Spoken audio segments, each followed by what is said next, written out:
I knew that this was my life's work when I'd gone to my first funeral of a student.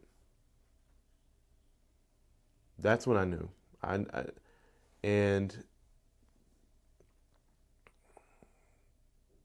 and that's when it hit me. A young man named Cesar, who was a student of mine at one of the camps. Um, we recorded poetry in our class, and I challenged him to write 100 poems. And if he wrote 100 poems, I would publish his book. And this is a kid, once again, that everyone said you would never be able to get to Cesar. Cesar, nobody can get to Cesar. Well, Cesar transformed at Camp Gonzalez. And by the time Cesar was leaving Camp Gonzalez, he was hugging all of the staff. He wrote poems to each one of them. And I'm talking probation staff and other teaching staff. And it was just a beautiful departure that he was being released and he was going home back into the community. And it was amazing. It was one of those amazing stories of transformation. And I got a call on Christmas morning, and he was shot and killed on Christmas morning, on December 25th. And it was a drive-by shooting, and he was a very bright kid. And I had to go into the service a few days later, and he had talked a lot about his father and his grandmother, but I had never met him before. And I remember sitting in the back of the room, and in my hand I held a CD, and also held copies of the work that he had done. And it took me a good hour and a half to get up out of my chair and go talk to his relatives. It was so hard. I didn't know how to say what I needed to say. So I got up out of my chair and I walked up the aisle, and I see his dad. His dad is huge. I mean, his dad was like 6'5", like 350-pound guy, and he's in this tiny chair. And the grandmother, who's about 5'1" and 110 pounds, is sitting next to him, and they're both he's hugging her and she's crying. And I didn't want to interrupt. I really didn't want, but they were there and they were mourning in the front, and I had to find a moment. So I non-invasively, I stood in front of, or stood next to his father, and I kind of crouched down on the floor, and so I'm kind of close to eye with them. And he looks at me, and I say to him, my name is Harry Grammer, and I knew your son very well. I was his mentor, and I want to let you know that your son did incredible. He did amazing work while he was incarcerated. His dad said, "Cesar told me about you. I know who you are. I know about your work with him." And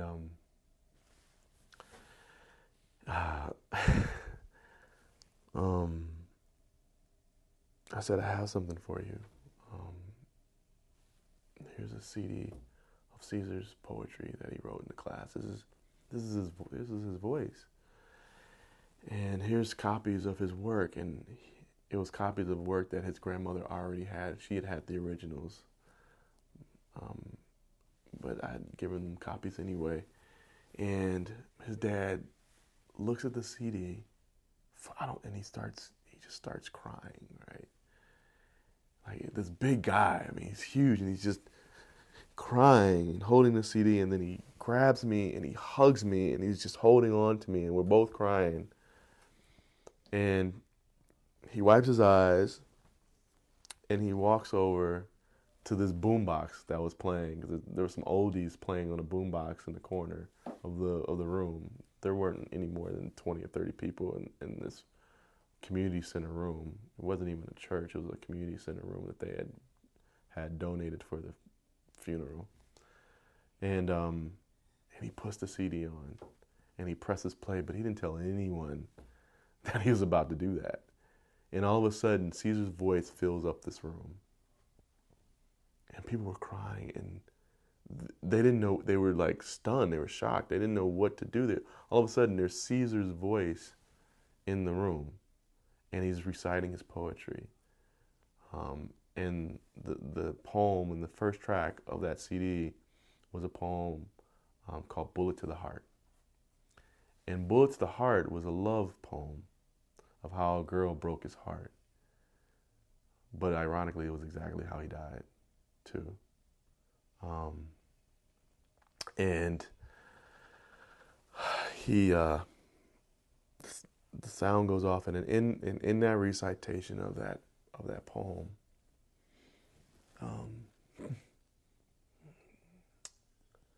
I saw the power of expression. Not only was it powerful in life, it was also powerful in death. And I known at that moment that his voice is now going to be sort of immortal for his family. That his father told me, he said, if it wasn't for this CD, I would have never heard my son's voice again. You brought my son's voice to me. And in that room and in that moment, I knew. I said, "This is what I'm here to do. I'm here to just help deliver the voice, help to bring the voice to life of those that can't be heard or haven't been heard, but must be heard." And I'd gone to many funerals after that. That was just the first of many. And I brought CDs.